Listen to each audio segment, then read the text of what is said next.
আমি আপনাদের স্বামী স্ত্রীর বিষয় নিয়ে কিছু কথা বলতে চাই।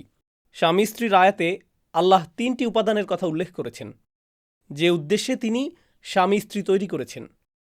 আল্লাহ বলেন, أن خلق لكم من أنفسكم أزواجا لتسكنوا إليها সবার আগে যে ব্যাপারটা তোমাদের জানা দরকার তা হলো, তিনি তোমাদের সঙ্গিনীদের সৃষ্টি করেছেন তোমাদের মধ্য থেকে। এর থেকে আমরা কি শিক্ষা গ্রহণ করব? আমাদের সঙ্গিনীরা আমাদের একটি অংশ।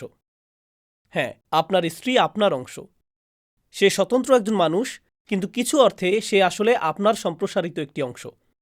তার জন্য যা ভালো তা আসলে আপনার জন্যও ভালো। আপনার জন্য যা উত্তম তার জন্যও আসলে তা উত্তম। যা আপনাকে কষ্ট দেয় তা তাকেও কষ্ট দেয়, আর যা তাকে কষ্ট দেয় সেটা আপনাকেও কষ্ট দেয়। এই অর্থে আপনারা দুইজন মিলে একজনে পরিণত হয়েছেন। এটা হলো মিন আনফুসিকুম এর শিক্ষা। তারপর আল্লাহ বলছেন, লিতাসকুনু ইলাইহা। স্বামী স্ত্রীর সম্পর্কের উদ্দেশ্য হলো, তুমি যখন তার দিকে ফিরবে তুমি যেন প্রশান্তি, স্বস্তি এবং নিরুদ্বেগ স্বাচ্ছন্দ্য অনুভব করো। আমি বলিনি যে তুমি তার মধ্যে প্রশান্তি পাও, এমনকি তার কথা মনে হলেই তুমি এক ধরনের প্রশান্তি অনুভব করো। এমনকি তার কথা মনে হলেই, যখন তোমার মন তার ব্যাপারে চিন্তা করতে শুরু করে, তুমি তখন প্রশান্তি অনুভব করো। তোমার জীবনে হয়তো সমস্যার অন্ত নেই, কিন্তু তোমার জীবনসঙ্গীর কারণে সেগুলো ম্যানেজ করা সম্ভব হয়। লিতাসকুনু ইলাইহা। তারপর তিনি বলছেন, وجعل بينكم مودة আর তিনি তোমাদের মধ্যে তীব্র ভালোবাসা সৃষ্টি করেছেন।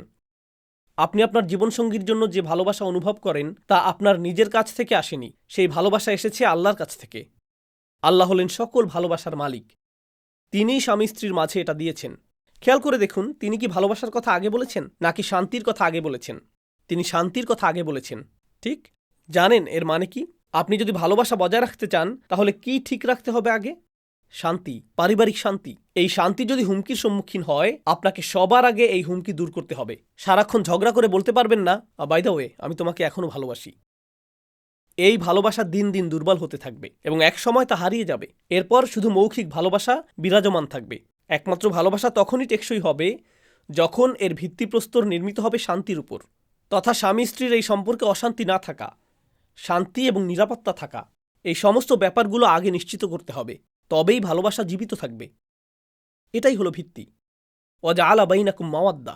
এরপর তিনি বলছেন, ওয়া রহমা। সবশেষে শুধু ভালোবাসা নয়, বরং সেই ভালোবাসার ভিত্তিতে তিনি যত্ন সৃষ্টি করেছেন। এখানে রহমা বা যত্ন বলতে কি বোঝায়? আপনাকে এমনভাবে কথা বলতে হবে যেন সে আঘাত না পায়, এমন কাজ করতে হবে যার কারণে সে কষ্ট না পায়।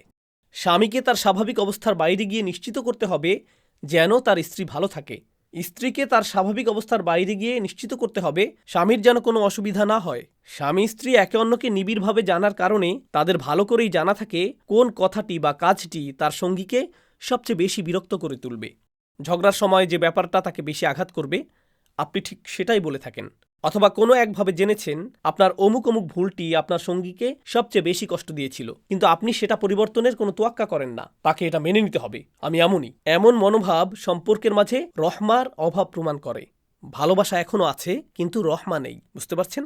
সুতরাং আল্লাহ আজ্জা জাল্লা স্বামী স্ত্রীর সম্পর্কের মাঝে এই 3টি ব্যাপার নির্ধারণ করে দিয়েছেন: শান্তি, তীব্র ভালোবাসা এবং সবশেষে যত্ন বা রহমা।